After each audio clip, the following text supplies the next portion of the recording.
Hello, everybody. Welcome to another episode of Stay Connected with the Worcester Senior Center.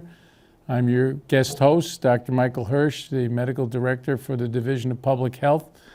And we're here for our December show, which is always the holiday month.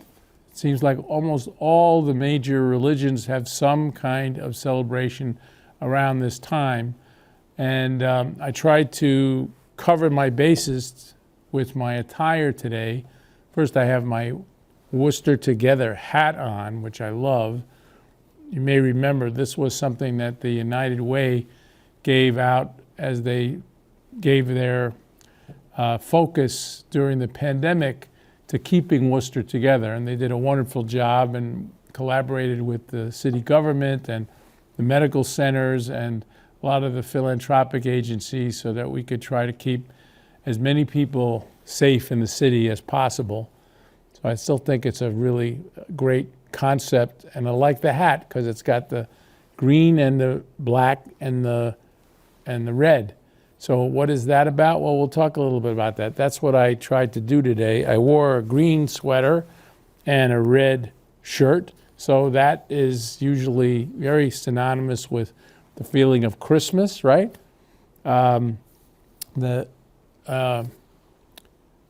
flower for December is the holly berry, so green and red.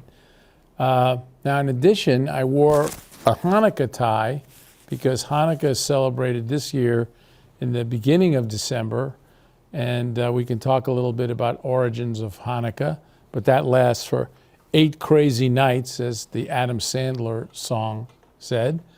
And then there's Kwanzaa, which lasts for 7 nights. That's celebrated a little bit later in the month. And involves a candelabra, like the menorah in the Jewish religion. The candelabra in Kwanzaa has not 8 candles, but it has 7 candles. And they are black for the African American people, and red for the struggle that they've been through, and green for the future that's going to be bright and hopefully prosperous. Green has always been the symbol of like rebirth, spring and new growth, new birth.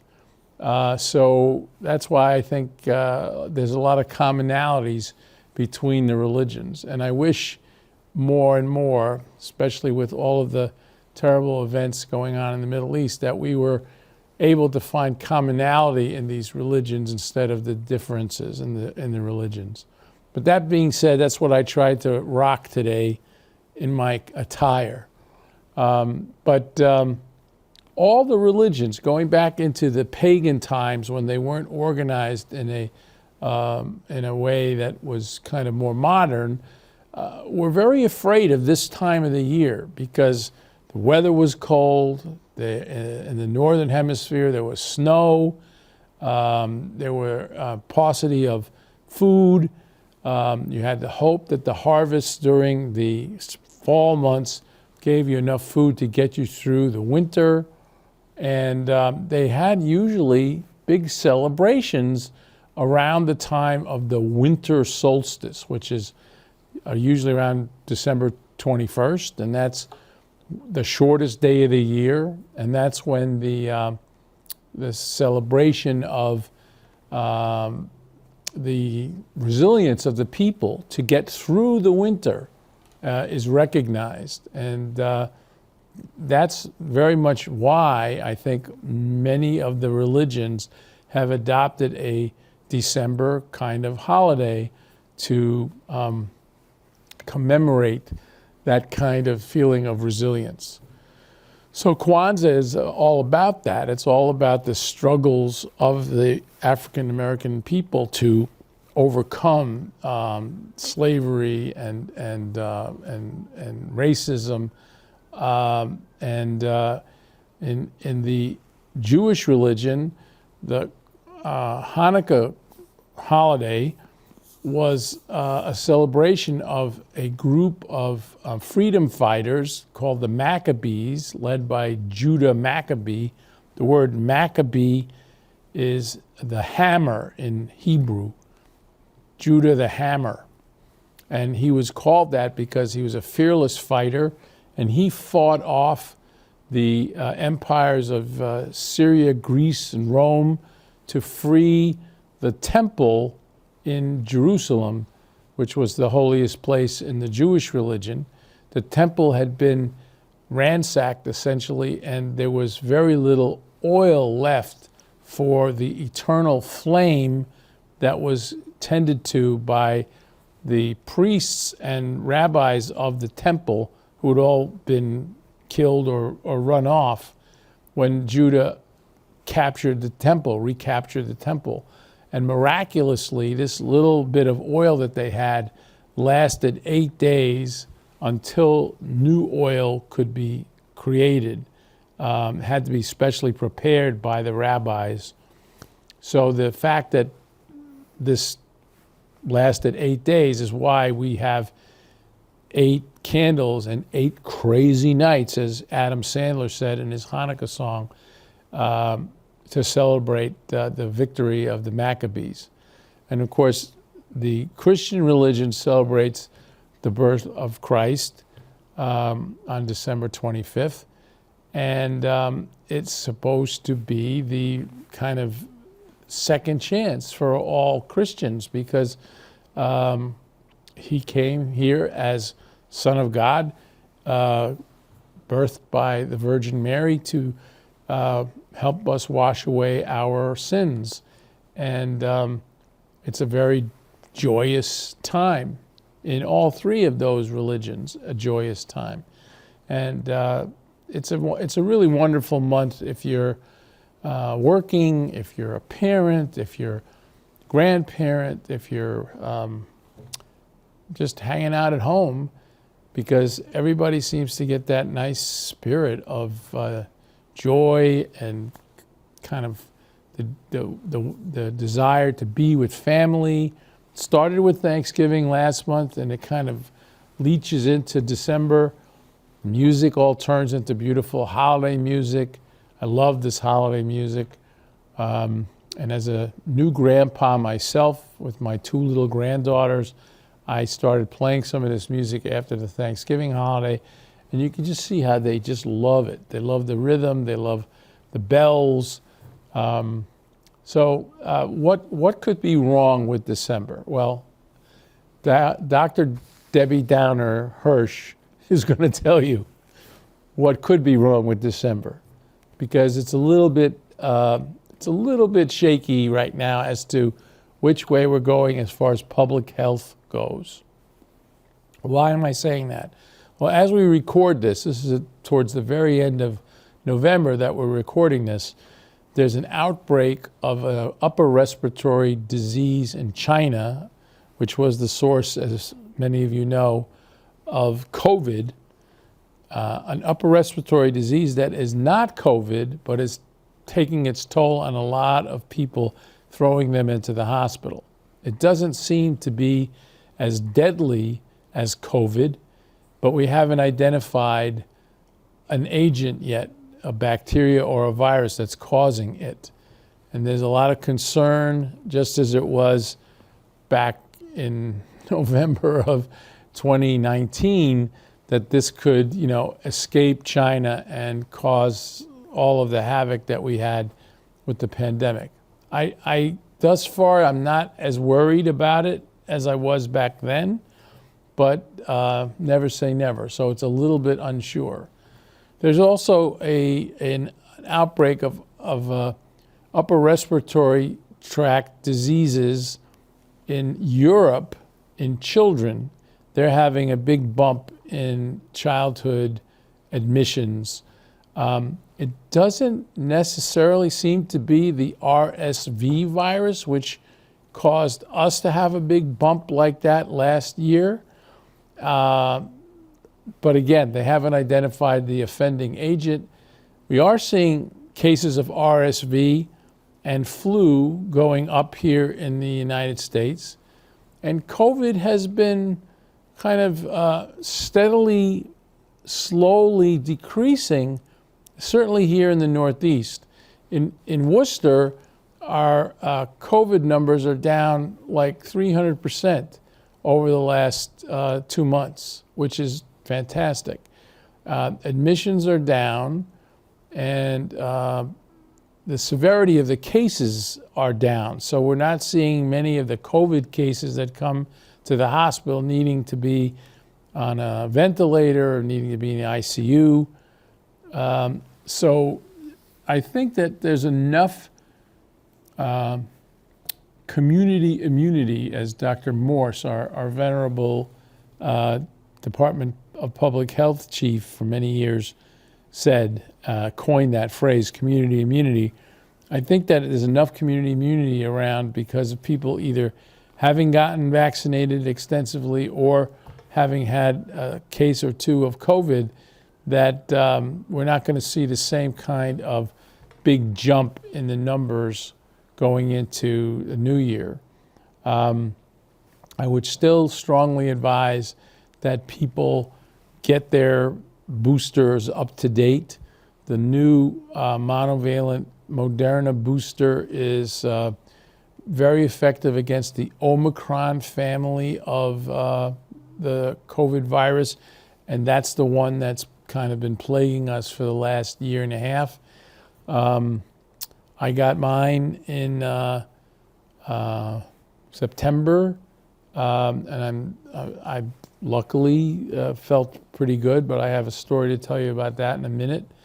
I also got my RSV virus, and I also got my flu shot.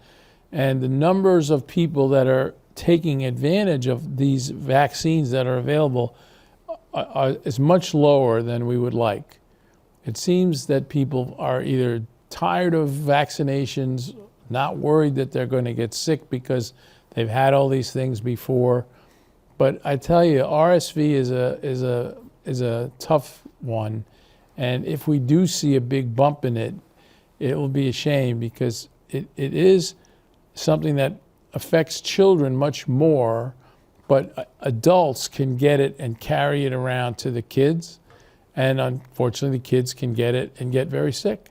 So that's why the recommendation is to get the RSV injection.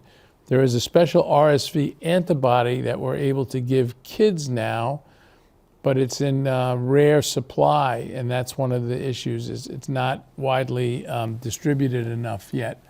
And the FDA is working on trying to bump up production and bump up distribution. So overall, I think the picture is brighter than it was last December when we really did have a triple epidemic, tridemic, but we're not quite out of the woods.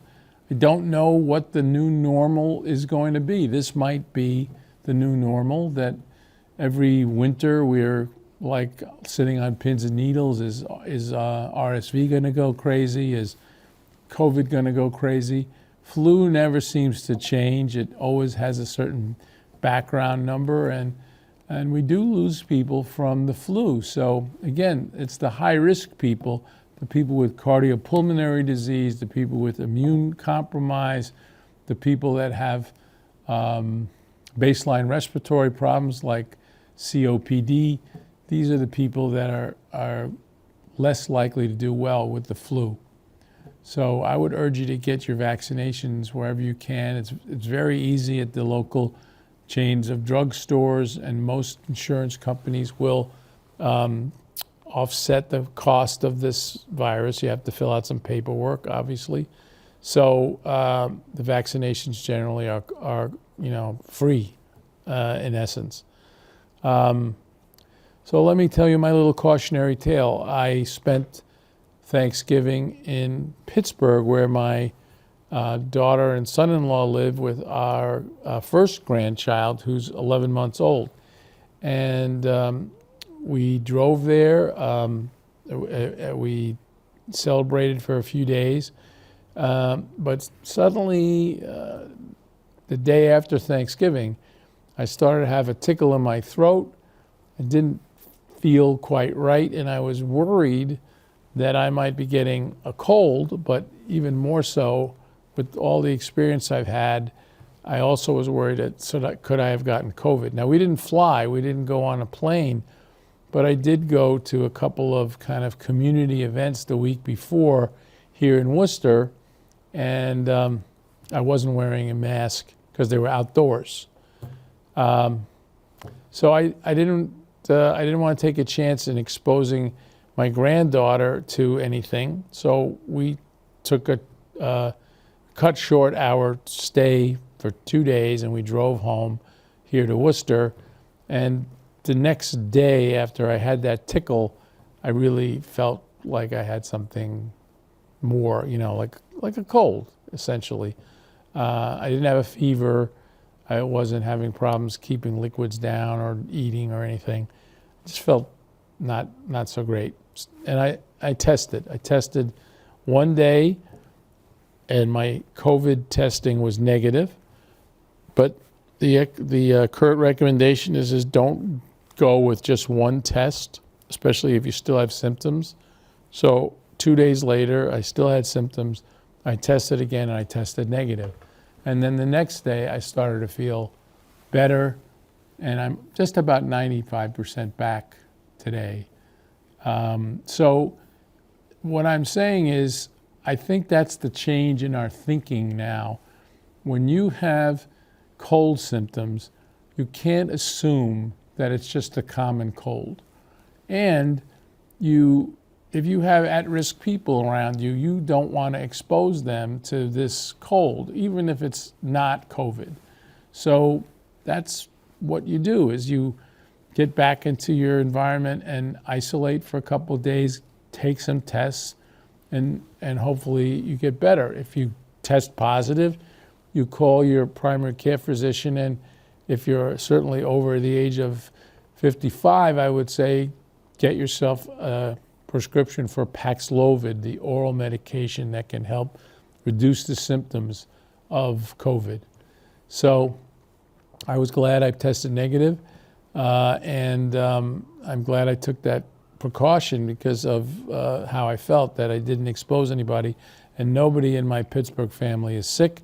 My wife isn't sick either, so I think it was a win-win-win-win-win. And that's the new normal. That is going to be the new normal. We're not going to ever accept that people show up to work with a cold without having done a little bit of due diligence as to whether it's more than a cold or not. You shouldn't put yourself in this month of Christmas parties and Christmas pageants and plays in school. Don't show up there when you have a cold or when you have symptoms like a cold. You're not doing anybody a favor. Even if it's an outdoor event, like a great football game or something like that, consider wearing a mask. I know no one likes that anymore, and it makes you stand out because nobody is wearing them anymore. But if you're worried and you're in a situation where you're in tight quarters, indoors or out, wear a mask. And I think that's the way we're going to have to handle things moving forward in the future. There's all different kind of strange diseases going around. There's even a respiratory disease in dogs going around the country that no one knows what it is yet. And so we don't know how to treat, whether we treat the dogs with antibiotics or time, but several dogs have died because it can hit them very hard depending on how old they are. So where are these viruses coming from? Well, the truth is, I think it's a combination of how we are farming our animals, the big giant farms for cows or pigs, or they're living in very close quarters where there's a lot of contamination that's potentially there, and we have to do better. A lot of these animals have been treated with antibiotics that makes them full of bacteria that are resistant to antibiotics. And then climate change. The climate change is going to wreak havoc on a lot of the viruses that we get, because without a cold winter, the the mosquitoes proliferate more, and other animals that propagate, like the deer tick, they live longer and can be much more voluminous once the spring months come. So we've got a lot on our plate to try to fix. It's not just all the disparities that happened during the pandemic. It's many of the basic causes of how we started with a pandemic to begin with. We've got to start addressing, and it's not something that's getting a ton of attention because we have wars going on in Europe, we have wars going on in the Middle East, we've got problems with the border, we've got all different kind of problems in the United States that are deflecting a lot of attention away from funding public health efforts. And we have the distrust of the public who have been through the ringer. They're not sure what to believe. We've got a candidate for president who is an anti-vax person and doesn't believe that the FDA and the CDC are telling the truth on anything. And supposedly, 15, 20% of the country believe him. So we've got a big problem to overcome when it comes to funding and concerns about public health. I'm concerned. I'm not trying to be too negative about it with you all because I know Worcester has not been like that. I think in general, we've been very collaborative with the public, and your trust in the Department of Public Health here, both in Worcester and for the state, has made us have much less of an impact from the pandemic than other communities. But I know your patience is wearing thin. It's just not something that we can stop. It's like trying to stop a tsunami with a tin cup. You can't do it. It's part of the new realities, the new normal, that we'll be facing these kind of threats. And all I can say is at the Department of Public Health, we are working all the time to monitor this, to be able to be an early warning system for the community, and hopefully to give the right kind of advice when and if we identify that something has happened. But let's flip over again to the hopefulness of the December month, right? A new birth in Christianity, a recognition that there's greener times coming in Kwanzaa, a celebration of freedom in the Jewish religion. And I'm sure there are similar religions out there, whether it's Hindu, Muslim, that recognize this time of the year as a time for a fresh start because, January is going to be the new year, 2024. So I don't want to be Debbie Downer and end on a Debbie Downer. For me, it's a very, very important time to kind of take stock of what's happened during this year. And I think overall, we're in a much better place this year than we were last year. I know that the public perception is that the economy is worse and that, with all these wars going on, they're worse. That is partially true. I mean, truth be told, the gas prices compared to last year, egg prices compared to last year, they're down, and inflation is down. And I think that the projection is that we're coming out of all of that supply chain stuff that resulted from the end of the pandemic. So there's reason for optimism, reason for hope, and definitely there's always a reason for joy. Just take a look around you and just enjoy what is in your presence, right? Maybe you have children that are doing fantastic. Maybe you have grandchildren that are bringing you a huge amount of joy. Maybe you have a pet who's your best friend, or your friends themselves. you are blessed. And in this country, we all should feel a sense of joy about December. And all 365 days of the year, in my opinion, too. So I'm going to leave it there. I am very, very appreciative of you listening to me once a month. It's really one of my favorite things to do is to stay connected with you through the Worcester Senior Center. And I wish you all, whatever kind of holidays you celebrate, wonderful holidays and a very happy new year. And I will see you in 2024.